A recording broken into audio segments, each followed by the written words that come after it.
Good morning বন্ধুরা, সবাই কেমন আছেন? আমি ভালো আছি। আমি ঝুমা চলে এসেছি আবার একটা নতুন ব্লগ ভিডিও নিয়ে। আর এই যে দেখুন, আকাশটা কি ভীষণ সুন্দর লাগছে। পুরো লাল আভা ছড়িয়ে রয়েছে আকাশে। সূর্যটা উঠবো উঠবো করছে, কিন্তু এখনো পর্যন্ত ওঠেনি। আর এই ভিউটা আমি নিয়েছি আমার বাড়ির থেকে নয়, এই ভিউটা নেওয়া হচ্ছে যেখানে সার্ভিস করি সেই 4 তলা ছাদের উপর থেকে। তো যাই হোক, ভিডিওটা এখান থেকেই শুরু করলাম, যদিও এটা আগের দিনেই তোলা। আর আজকের এখন আমি ঘরে রয়েছি। এখানে দেখতে পাচ্ছেন শ্বশুরমশাই একটু ভিডিও করছিলাম। উনি ওই যে ওখানে আমার শাশুড়ি মার বিগ্রহ ছবি আছে, সেখানে ফুল দিচ্ছে। তো ভাবলাম একটু ভিডিও করে নিই, কোনো দিন তো করি না, তো আজকের একটুখানি করলাম। আর সোনাই যেহেতু স্কুলে যাবে, আমাকে টিফিন করতে হবে, সেই জন্য আর বেশিক্ষণ আর কি অন্য ভিডিও ওই ভিডিও করতে পারলাম না। এদিকে দেখছেন সোনাইও প্রায় রেডি হয়ে গেছে। আমি বিছানাটা একটু পরে গোছাবো, সোনাই আগে বেরিয়ে যাক, টিফিনটা ওকে দিয়ে নিই করে, তারপরে আমি বিছানাগুলো গোছাবো। তো এই যে টিফিনও রেডি হয়েও গেছে, ওর দিয়ে দিলাম আমাকে টিফিনটা ব্যাগে। আর আমাদের টিফিনটা তো আমি পরে করব। তো যাই হোক, ওখান স্কুলে বেরিয়ে যাচ্ছে।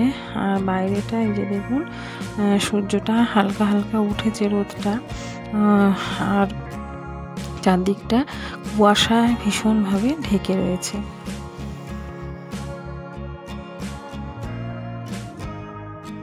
সোনাই তো এদিকে বেরিয়ে গেছে, দেখতে পেরে ওটা বসে আছে আমার অপেক্ষা, আমি কখন ঘরে ঢুকবো। আর ওই যে আমার পায়ের সঙ্গে সঙ্গে ও ঘরে ঢুকছে। বিছানাটা আগে তুলে নিই, তারপর আবার রান্নাঘরে গিয়ে আমাদের বাকি টিফিনটা রেডি করব। এদিকে আলু তো ভাজা হয়ে গেছে সকালবেলায়, যেহেতু সোনাইকে দিয়েছি টিফিন। আর এখানে আটা মাখা রয়েছে, আটাগুলো ডো বানিয়ে নিই, একটা একটা করে বানিয়ে আর আমাদের টিফিনটা করে নেব এক এক করে। পাপান এখনও পর্যন্ত ঘুমাচ্ছে, ওঠেনি, তো তাড়াতাড়ি করে আগে টিফিনটা রেডি করে নিই, নাহলে উঠে গেলে না খুব দুষ্টুমি করে, কিছুতেই সহজে তাড়াতাড়ি করে কাজই করতে পারি না আমি। একটু যেন পাপানের গলার আওয়াজ পেলাম ওঠার, এই জন্য ভাবলাম দেখি উঠেছে কিনা। ভিডিওটা অন করে অনেকক্ষণ করে দেখছি না ওঠেনি। এই তো ঘরে এসে দেখছি না ঘুমাচ্ছে, তো তাহলে হয়তো একটু স্বপ্নের মধ্যে ও আওয়াজ করে উঠেছিল, সেইটাই আমি শুনতে পেয়ে হঠাৎ করে চমকে গিয়েছিলাম। টিফিনটা তো আমার বানানো হয়নি, সেই জন্যই, আর কিছুই না। আর এই যে চলে এসেছি রুটি বানাতে। একটা কি দুটো রুটি বানিয়েছি, ব্যাস। তার মধ্যে ঘুম ভেঙে বাবু এই যে দেখুন উঠে চলে এসেছে, এসে আমাকে কিছুতেই আর রুটি করতে দিচ্ছে না, নিজেই রুটি বেলে বলে একদম রেডি। আর এই একটা পেঁপে পাকা হয়ে পড়েছিল, আজকেই কাটবো ভেবেছিলাম, কিন্তু সেটাকে এখন ও কেটে খাবে বলে জেদ ধরেছে। এই সকালবেলায় কি পেঁপেটা কেটে দেওয়া উচিত হবে বলুন? তো যাই হোক, আমি এই যে রুটি করব বলে আটা দেখুন নিয়েছি, সেটা ওই বেলতে শুরু করে দিয়েছে, আমাকে কিছুতেই করতে দেবে না। আর এই ভয়টাই পাচ্ছিলাম, বললাম না আপনাদের যে ও উঠে গেলে আমাকে কিছুতেই আর কাজ করতে দেবে না, সেটাই ও দেখুন করছে। জামা কাপড়গুলো ওই দেখ দুষ্টুটা কি করছে, ওম করে না, ওটা কি হচ্ছে, ওগুলো কি হচ্ছে, কেন জামা কাপড়গুলো ছড়াচ্ছে? হ্যাঁ হ্যাঁ, কি করবে না, গাড়ি চালানো দেখতে হবে, দাঁত ভাঙে চলো, ব্রাশ করে চলো, ই করতে হয়। বাবা, দাঁতে পোকা ধরে যাবে, ব্যথা হবে, পোকা হবে দাঁতে। না, পোকা যায়নি, কোথায় যাবে পোকা কোথায় যায়? দাঁতে। ওই ছিঁড়ে গেল, যা মশারিটা ছিঁড়ে গেল, যা যা যা মশারিটা ছিঁড়ে যাবে, কেমন দুষ্টুমি করছে, ছিঁড়ে যাবে, ছাঁ ই করে দাঁত বের করছে আবার। গেল, আর ঘুমাতে পারবো না, আমরা আর ঘুমাতে পারবো না, মশা কামড়াবে রাত্রিবেলায়। কোথায় যাবো? আচ্ছা যাবো, আসো আসো আসো আসো। দেখো মশারিটা ছিঁড়ে যাচ্ছে, যে মশারি ছিঁড়ে যাচ্ছে। গাড়ি করে যাবো, হ্যাঁ গাড়ি করে যাবো। তোমার গাড়ি আছে? হ্যাঁ তাই চলো, বিছানাটা তুলে নিয়ে যাবে। ঠিক আছে। খারাপ হয়ে গেছে তোমার গাড়িটা, অন্য গাড়ি যাবো? আচ্ছা ঠিক আছে, এখন বিছানাটা তুলে নিয়ে আমি বিছানাটা গুছিয়ে নিই, তারপরে যাবো, ঠিক আছে? হ্যাঁ আবার গেছে। এইটা খোলো, ওই দড়িটা খোলো, ওই দড়িটা খোলো, ওই দড়িটা খোলো, ওই দড়িটা খোলো। হ্যাঁ ওপর ওই দড়িটা খোলো। নেই ভুলু নেই।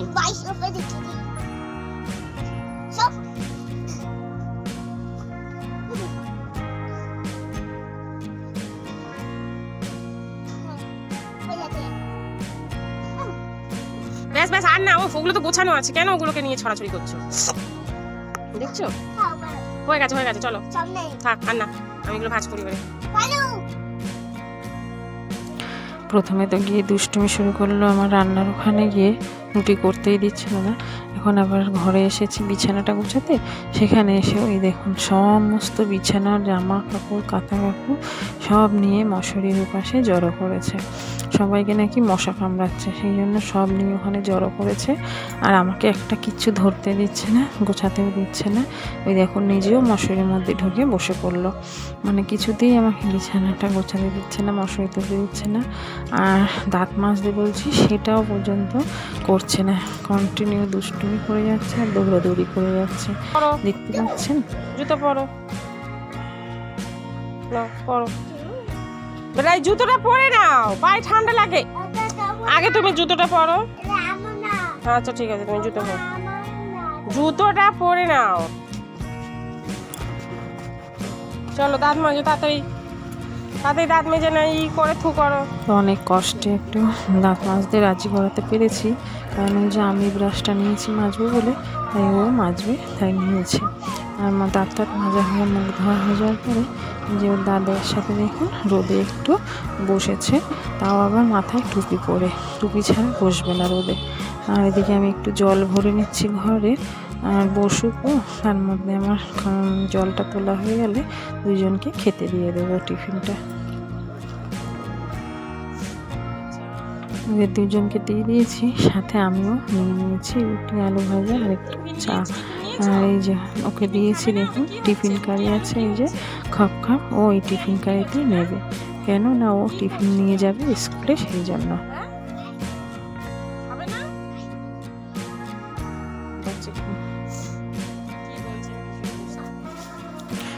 শ্বশুরমশাইকে এই যে টিফিন দিয়ে দিয়েছি, এখানে টেবিলেই রয়েছে, রোদ্রে বসে আছে তো এসে খাবে। তো আমি ঝপঝপ করে আমার টিফিনটা খেয়ে নিই, কারণ আমার রান্না বান্নাও করতে হবে আবার, আর ডিউটিও যেতে হবে। আর এইখানে দেখুন, আর এই যে ডিব্বাটা দেখালাম, এটা না সোনার পাপানের মানে দুধ ছিল, গুঁড়ো দুধ যেটা হয় না খায়ও, বেবি ফুড, সেটা ছিল। কি করেছে কালকে সন্ধ্যেবেলায় তাতে চাটনি নুন মিশিয়ে রেখে দিয়েছে। কাল সারা বিকেলটা অনেকবার ওকে দুধ দেওয়া হয়েছে বোতলে করে, কিছুতেই ও খেতে চাইছে না। আর আমি যখন ডিউটি থেকে বাড়ি ফিরছি তখন আমার শ্বশুরমশাই বলছে যে ওকে কতবার দুধ দেওয়া হয়েছে, অথচ ও কিছুতেই দুধ খাচ্ছে না। আর ওর বাবাও আমাকে পরে বলছে যে ও কেন দুধ খেতে চাইছে না। তখন আমি সত্যি কথাই ভীষণভাবে আমিও একটু চিন্তায় পড়ে গিয়েছিলাম যে কেন ও দুধটা খাচ্ছে না, আর ও কাউকে কিছু বলছেও না। পরে যখন আমি রাত্রিবেলায় মানে শোয়ার সময় ওকে বোতলে দুধ করে দিয়েছি, তখন ও মুখে নিয়ে বলছে মা দুধে নুন আছে। আমি তখন দুধটা নুন কী করে হলো, আমি তো সাধারণত ওকে ছোটো থেকে এখনও পর্যন্ত কখনোই টেস্ট করে দেখিনি বা দিইনি যে দুধের টেস্টটা কীরকম, সুতরাং আমি জানি না। তো ওই প্রথমবার বলছে যখন, তখন কী করবো, একটুখানি আমি হাতে নিয়ে দেখলাম, সত্যি তো ভীষণ নুন কী করে হলো। তো ওকে জিজ্ঞাসা করতে যে নুনটা হলো কী করে, তুমি কি নুন মিশিয়েছো? তখন ও স্বীকার করলো যে হ্যাঁ ওতেও নুন মিশিয়েছে। তারপরে আমি নুনটা হাত দিয়ে একটুখানি তুলে নিয়ে মুখে দিয়ে দেখলাম কি ভীষণ নুন মিশিয়েছে ওর মধ্যে, কী বলবো। বাধ্য হয়ে দুধটা সকালবেলায় পুরো দুধটা ফেলে দিতে হলো। হাফ কৌটো পুরো ছিল না, তাতে একটু কমই ছিল, তাও অনেকটাই ছিল। তো যাই হোক ফেলে দিতে হলো। আর ভাগ্যিস এই এক প্যাকেট দুধ নিয়ে এসে রেখেছিল, তো সেইটাকে এখন খোলা হচ্ছে। রাতে আর দুধ দেওয়া হয়নি, এখন সকালবেলা একটুখানি দেবো। তো নিজেই দেখুন প্যাকেটটা কেটে কুটে ছিঁড়ে বার করে ফেলেছে।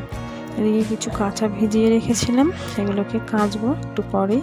তো তার আগে রান্নাবান্নার একটু দেখি কি করা হয় সেগুলো একটু রেডি করে নিয়ে তারপরে কাচতে বসবো।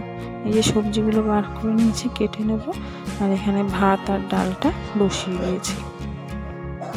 একটু ছিল গরম করে নিচ্ছি, তবে এখানে ডালে হবে না, একটু ডাল করতে হবে। একটু ডাল বসিয়ে দেবো এখন।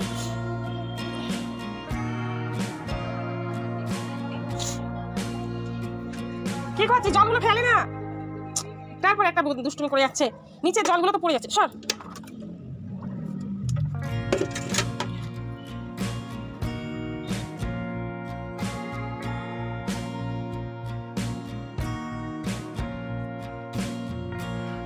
এদিকে হচ্ছে গিয়ে আমি রান্না টান্না বসিয়ে কাপড় জামাগুলো ধুয়ে পালিয়ে নিয়েছি, তারপরে ওকে স্নান করে দিয়েছি। কারণ বেলা পড়ে গেল না, স্নান করালে ঠান্ডা লেগে যেতে পারে। তো সেই জন্য আজকে একটু হালকা হালকা মেঘলা মেঘলা ওয়েদারও আছে, খুব যে ভালো রোদ্দুর উঠেছে তা নয়। তো সেই জন্য স্নানটা ওকে করিয়ে দিলাম। আর আমি কিছু বাসনপত্র যে জমেছে রান্নাবান্না করে ওগুলো ধুয়ে পালিয়ে নিই, তারপরে হচ্ছে গিয়ে করবো, স্নানটা করে নেবো। আর এই যে মাছগুলো বের করে রেখেছি। দেখুন আমার পাপার কাজ বাড়িয়েছে কিরকম। মাছটা ভাজা বসিয়ে গিয়েছিলাম তেল দিয়ে, দেখতে পাচ্ছেন তেল ভাজা বসিয়ে গেছিলাম। আর ওই যে ওখানে বসে বসে বাসন ধুচ্ছিল, বাসনগুলো ধুচ্ছিল। ও এলো, মাছ পুড়ে যাচ্ছে করে বলতে বলতে এই যে মগে জল ছিল, হাফ মগ জল, দেখুন জলটা পুরো ঢেলে দিয়েছে। বুঝতে পারছেন কিরকম নষ্টই করে। আর আমার তো কাজ মানে করে, সময় নষ্টও করে, কাজ বাড়ায় কিরকম। তেলটাও নষ্ট হলো, মাছগুলো ভাজা বন্ধ হয়ে গেল।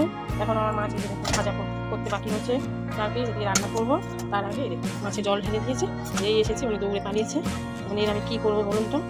এই সব মাছগুলো অল্প অল্প ভাজা হয়েছে, জল ঢেলে দিয়ে চলে গেছে।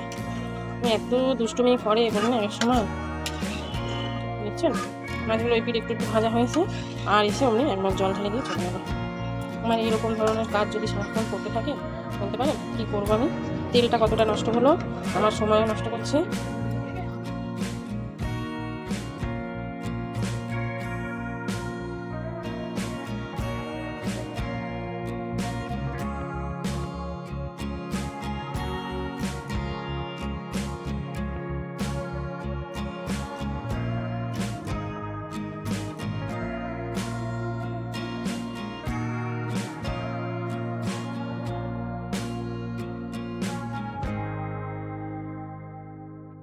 রান্নাবান্না প্রায় কমপ্লিট, আর আমার স্নানও হয়ে গেছে। এখন ভাপানোর জন্য ভাত নিয়ে নিয়েছি, ওকে একটু খাইয়ে দিয়ে ডিউটি বেরিয়ে যাব। ওকে না খাইয়ে দিয়ে গেলে একটুখানি মানে কি বলবো অস্থির অস্থির হয় মনে, সেই জন্য খাইয়ে দিয়ে যাব। আর শ্বশুরমশাই যেহেতু একা রয়েছে বাড়িতে, আর ওর বাবা নেই, মানে আমার কর্তামশাই কাজে গেছে, তাই জন্য আরও বিশেষ করে খাইয়ে দিয়ে যাব। নাহলে না সবার মানে ওই শ্বশুরমশাইয়ের কাছে খেতে চায় না ছেলেটা, খুব দুষ্টুমি করে। তাই আমি একটু বুঝিয়ে বাজিয়ে যতটা পারি খাইয়ে দিয়ে আর ডিউটি বেরিয়ে যাব।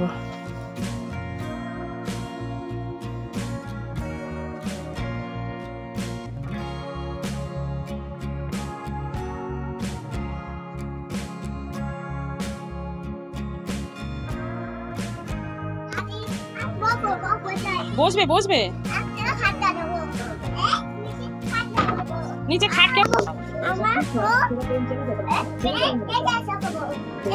কে এসে গেছে? কি অবস্থা, বিছানাটা গোছাসনি? ই বাবা, দাঁড়া দাঁড়া দাদা ঝাঁপ দিচ্ছে, দাঁড়া দাঁড়াও, দাদা ঝাঁপ দিচ্ছে, দাঁড়াও, দাদা ঝাঁপ দিনি।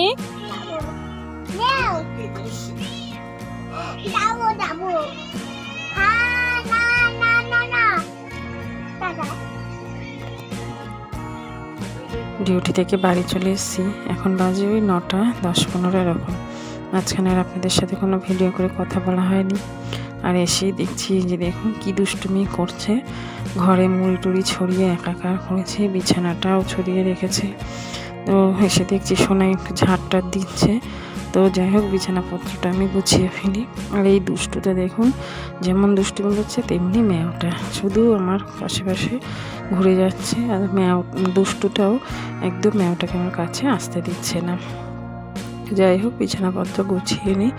ঠান্ডাটা অল্প অল্প পড়েছে, আর এই ছেলেটা সোয়েটার টোয়েটার কিচ্ছু গায়ে দিতে চায় না, জানেন তো। যতক্ষণ না আমি না পরিয়ে দেবো, তো ওকে সোয়েটার টোয়েটার একটু পরিয়ে দিই, জামা প্যান্ট পরিয়ে দিই। আর এই দেখুন ম্যাওটা আবার চলে এসেছে গায়ের কাছে। কি করবে ওটা? দিচ্ছ তো কি করবে ওটা? আবে আর না আর না আর না আর না আর নাই না আর নাই না। কি কি করবে ওটা? কি করছো? কি করছো ওটা? খাচ্ছো? নাচ করছো? কি করছো? কি করছো তুমি? বলে নাচ করছি, নাচ। বলে নাচ করছি, নাচ। কি বলো? কি করছো? লাঞ্চ করছো? লাঞ্চ কি করছো? লাঞ্চ করছো তুমি এটা দিয়ে? ও আচ্ছা, লাঞ্চ করছি, লাঞ্চ।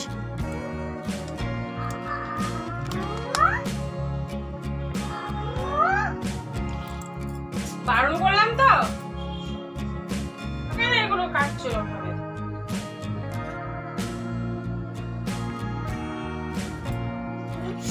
তো সকালের দিকে দুপুরে যাওয়ার আগে পেঁপেটা কেটে যাওয়ার সময় পাইনি, এখন ঘরে এসেছি, এখনও পেঁপে দেখতে পেয়েছে আবার, তো এটাকে খাবে। তো কী করবো, অগত্যা একটু কেটে দিই খাক, নাহলে হচ্ছে দুষ্টুমি এত করছে আর অন্য কোনো কাজ করতে দিচ্ছে না আমাকে। তো একটু হাত পা ধুয়ে ফ্রেশ হয়ে নিয়ে আর চলে এলাম পেঁপেটা কাটতে। তো ওকেও কেটে দিই আর ওর দাদাইকে মানে আমার শ্বশুরমশাইকেও একটু কেটে দিই, উনিও মোটামুটি পেঁপে খেতে ভালোই বাসেন। তো ওদের কেটে দিই, আমি এখন আর খাবো না, আর দেখি সোনাইকেও জিজ্ঞাসা করবো, যদি ও খায় ওকে একটু দিয়ে দেবো, বাকিটা একটুখানি রেখে দেবো, যেটা আমি আর করতে বসে পরে খেয়ে নেবো। ওখানে অনেকটা বড়ই পেঁপেটা আছে, মোটামুটি আমাদের সবারই হয়ে যাবে। তো দিই ওকে কেটে, দেখছেন তো পাশে পাশে কেমন দুষ্টুমি করছে আর ঘুরঘুর করে যাচ্ছে। পেঁপেটা কেটে ঘরে দিয়ে এসেছি খাওয়ার জন্য, একটু টিভিটাও চালিয়ে দিয়েছি, কার্টুন দেখছে বসে বসে। আমি ততক্ষণ একটু ভাতটা ঝটপট করে বসিয়ে দিই। ফ্রেশ মানে জামাটা এখনও ছাড়িনি, ড্রেসটা এখন একটুখানি ভাবছি রিলস বানাবো, তারপরে ড্রেসটা ছাড়বো। তো সবসময় তো প্রায় নাইটি পরেই মানে রিলসগুলো বানাই, দেখতে অতটাও ভালো লাগে না জানি, কিন্তু কী করবো, সবসময় তার ড্রেস চেঞ্জ করা হয়ে ওঠে না, সেই জন্য। তো যাই হোক, ভাতটা বসানো হয়ে গেল, এবার যাই গিয়ে একটুখানি 2-3টে রিলস বানাই, বেশি বানাই না, তারপরে ড্রেসটা ছেড়ে নেবো। এই যে জামা কাপড়গুলো ভাঁজ করে নিচ্ছি একটু, এত বিছানাটা ছড়িয়ে ছিটিয়ে রয়েছে, আপনাদের তো বললামই, সেগুলো একটুখানি এখন মোবাইলটা একটু কার্টুন দেখবে বলে বায়না জুড়েছে, কিছুতেই আমাকে ভিডিও করতে দিচ্ছে না, মোবাইলটা ওকে এখন দিতে হবে, সেই জন্য শুধু বন্ধ করে কান্নাকাটি করে যাচ্ছে। রান্নাবান্না তো সব হয়ে গেছে, নিয়ে চলে এসেছি ওর খাবার, খাইয়ে দিই। এদিকে সোনাইকেও খেতে দিয়েছি আর শ্বশুরমশাইকেও খেতে দিয়ে দিয়েছি, কারণ রাতটা অনেকটাই হয়েছে আর একটু শীত ঠান্ডা পড়ছে বলছে না, আর আমারও ভীষণ ঘুম পাচ্ছে, যেহেতু সারাদিন সেই সকালবেলা উঠে সারাদিন প্রচুর খাটাখাটনি যায়, তো আর পারি না জানেন তো, এই জন্য রিলসগুলো ঠিক টাইম মতন আপলোড করতেও পারি না, এডিট করে মানে ছাড়তেও পারি না, এত ঘুম পেয়ে যায় ডিউটি থেকে, সেই তার মধ্যে পাপানটাকে ঘুম পড়াতে গিয়েও আমার অনেকটা টাইম নষ্ট হয়ে যায়, সেই জন্য আর ভিডিও এডিট করে ছাড়া হয়ে ওঠে না। তো এই জন্য একে খাইয়ে দাইয়ে দিই। তাহলে ভিডিওটা এখানেই শেষ করছি বন্ধুরা, আর বেশি বাড়াচ্ছি না। যদি ভিডিও কিছু ভালো লেগে থাকে অবশ্যই লাইক, শেয়ার, কমেন্ট, একটা সাবস্ক্রাইব করে দেবেন বন্ধুরা। তাহলে টাটা, সবাই ভালো থাকবেন, সুস্থ থাকবেন, গুড নাইট।